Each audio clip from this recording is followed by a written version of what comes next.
Siberius, and we about to get serious. It's the real Siberius, making fanboys furious.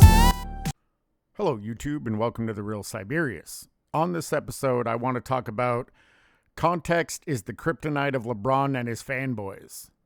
The NBA loves false narratives these days, whether it's about the skill in the modern era, how good Jordan's competition was, how tough LeBron's Eastern Conference was, and how little impact him forming a super team in Miami impacted his competition. The all-time scoring record looks impressive as long as you have no context. If you mention that the entirety of LeBron's career has been played without hand-checking and a 3-second rule, the luster starts to fade.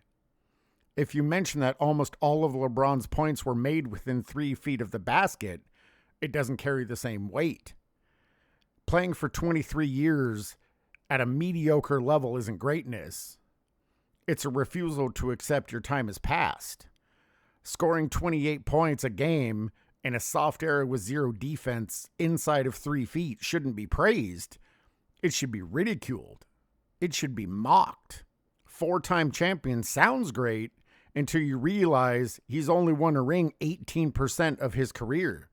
And after this season, it will drop below 18%. Longevity sounds nice until you realize he's only played in 82 games once and has missed more games than John Stockton missed in his entire career in multiple seasons. It all sounds great until you add on to it that he has missed the most shots, has the most turnovers, most finals turnovers, most playoff losses, most finals losses. You don't only get to take the good side of longevity. You have to take the bad as well. Winning a ring with 3 different teams sounds fantastic until you mention he bailed on the Cavs the first time before he won them anything. Created a super team in Miami to win 2 of 4 and then bailed on them as well. I've also never heard him thank Ray Allen, Wade, or Bosh. He created another super team to win a ring in Cleveland. Also never heard him thank Kyrie. And then won a fake bubble ring. Never heard him thank AD. The reality is he was on teams that won rings. He didn't win those teams anything. I saw on ESPN after the Lakers barely beat the Jazz, I think the headline was LeBron glides to a dunk. They barely won the game, and that was the headline on ESPN. I also believe he went 0 for 4 from the three-point line and went 8 for 20. I don't remember his exact stat line because, quite frankly, I don't care. I think he had 17 points, but quite frankly, they were gifts. If you look at all of his shots that he took, they're uncontested layup and dunks, again, made within 3 feet of the basket. And then they're going to glamorize it and glorify it like he accomplished this great feat. They love to go on and on about how he scored 10 points in consecutive games and has had a double-double. I believe last season there were 2,200 double-doubles. Double-doubles, quite frankly, shouldn't be of note anyway. I mean, maybe if you go 30 and 30, then mention it. But when you go 10-10, who cares? You played basketball. That's what you did. You played basketball. It doesn't deserve praise. I don't understand where all of this comes from.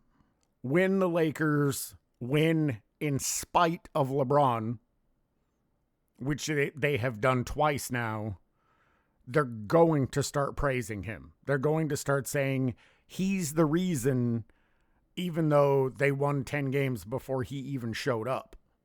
And then, as always, when the rails fall off, when they start to lose, he'll get none of the blame. They'll throw Luka under the bus. They'll throw Reeves under the bus. They'll throw Ayton under the bus. It will not be LeBron's fault. But it's just another false narrative that they love and simply refuse to give up on. I've never seen an athlete that's more protected by the media. It's so rare to hear anyone say anything negative or disparaging about him, when quite frankly, that's all that should be said. Anyway, that's the end of the video. If you made it to the end, I certainly appreciate it. As always, I want to give a shout out to the content creators that continue to inspire me to do this. Uncommon Sense, Angry Old Hoops, Self-Researched NBA Facts, 93Z, Sports and Fitness Rants, Uncut Hoops, Scap Attack, Speam Engine, In Your Face Hoops, Eddie TV, King Speech Row, Goatcast Hoops.